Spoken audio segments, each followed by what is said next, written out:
What do you see that's, when you compare notes with the other dealers in New Hampshire and Massachusetts and in other states, what are their concerns? What are the differences in the way in which the state does business with you're not really a small business, you're kind of a medium business, but how does, but see, by Somerset County standards, you're not... Yeah, you probably could say that. I guess the small business definition of small business or the federal government's definition of small business. You're definitely in a small category. I'm probably more of a small business, but as you say... How do you see the differences in the way in which the state of Maine treats smaller businesses and the way in which other states, say Massachusetts or Rhode Island or others, and other things that you'd recommend for improvement? That's a good question. There's a handful of issues. Probably the top of the list is health insurance. Oh, yeah. That's something that is quite a handicap to small business. Because there are so few choices in Maine. Well, what it boils down to is labor. Qualified technicians, for instance, for our shop, due to the fact that health insurance is so expensive for us to provide for our employees, versus a large manufacturer, someone who's on a true group that's buying health insurance for their employees for about half or a third the cost, puts us at a huge handicap. We just can't afford to give our employees health insurance. Oh, that's right. The small group market the costs within the small group market. It's huge. Are much higher than absolutely. Say BIW's cost, for example, or Chenbro's probably cost. about a third for the same policy of what we would pay. Yeah, no doubt. That's a big issue. I think that's right. A real big issue. I have the same problem in my law firm. I mean, what that means is that we have a real hard time getting. Not that we don't have qualified people, but it makes it really difficult for us to retain qualified people. Oftentimes, if I lose somebody, it will be because of benefits. Right. Because another company can give them more benefits.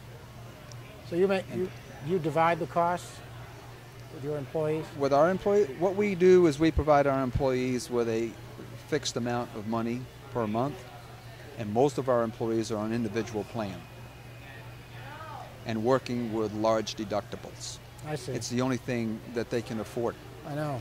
Personally, I have a $10,000 deductible. It's the only thing I can afford, and I own the company. Yeah. Yeah, we do the same thing in my law firm. But I kind of have a theory about that. It's really worked for us quite well over the years, and that is, I think one is better off having a deductible, a fairly large deductible, because $2,000 or $3,000 is not going to bankrupt anybody. But it makes them think twice about the.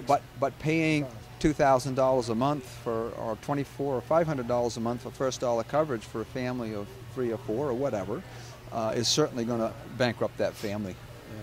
So, to me, I think you're better off with a high deductible, with what we have currently available for insurance. Put a little money aside, and the saving HSAs are great.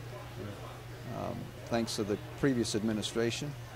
That's what I do. I have a high deductible policy, group policy, and then I help them out with the deductible cost. And then I think we should have a mandatory $100 deductible for everybody, and then graduate it per income. You know, if you're in a $35,000, $40,000, maybe $250, and so on. That way, everybody is responsible for some of their health care, as they should be. Then you're going to avoid everybody running to outpatient for a splinter or a hangnail or whatever. You know, they can think twice about the cost. That's right. Going to the emergency room versus they'll the care doctor. for themselves, and a lot of that outpatient stuff they can. So what do you think the second biggest issue might be? Second biggest issue? Doing business in Maine. It's probably taxes are always an issue. You know, we have a state right next to us that doesn't charge sales tax. So when you're buying a $30,000 item, that's $1,500. So people will drive 200 or 300 miles to buy a tractor and save $1,500. Now we both realize that if a person from Maine goes to New Hampshire and buys a tractor and brings it back to Maine where he lives and is going to use it, then he's liable for that sales tax. Yeah. But how many people when they do their sales tax at the end of the year, put down, I own a tractor which I bought in New Hampshire, therefore here's my $1,500. That doesn't really happen, I don't think, all that much. No, So, you know, it's got to be collected at the point of selling. Or not collected so we can compete. yeah, exactly. But if we don't collect it in sales tax, it's going to have to be income or some other. Yeah. So sales tax, taxes are an issue. Paperwork is an issue. No, tell me about that. You mean the sales tax forms, or what are you talking about? Well, and that deals with tax as well. For instance, we get periodically a notification that, let's say, a lawn tractor is now tax exempt on the trade. Well, 9 months from now it might not be. Or 2 years ago it wasn't. And it's always flipping around. It used to be anything that was registrable by the state was tax exempt. Anything that wasn't registrable was not. That was quite simple. You could figure that out pretty easy. But and then of course it's very difficult for dealers to stay up with all this bureaucratic law changes and stuff. So we do things a certain way. We get caught with it. We get audited, and now we've got to pay the piper for something that we didn't intentionally do.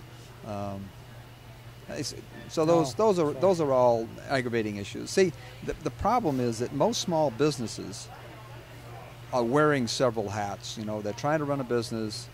I remember when I first started this business, I was trying to run a business. I was a parts man. Yeah. I was a technician. I was a salesman. Yeah. I was a bookkeeper. I remember you. So you're wearing all those hats. So it's really difficult sometimes to do a real good job at any one of those things. When you have an inconsistent policy coming from the state, you can't even keep up with it. Exactly. Yeah.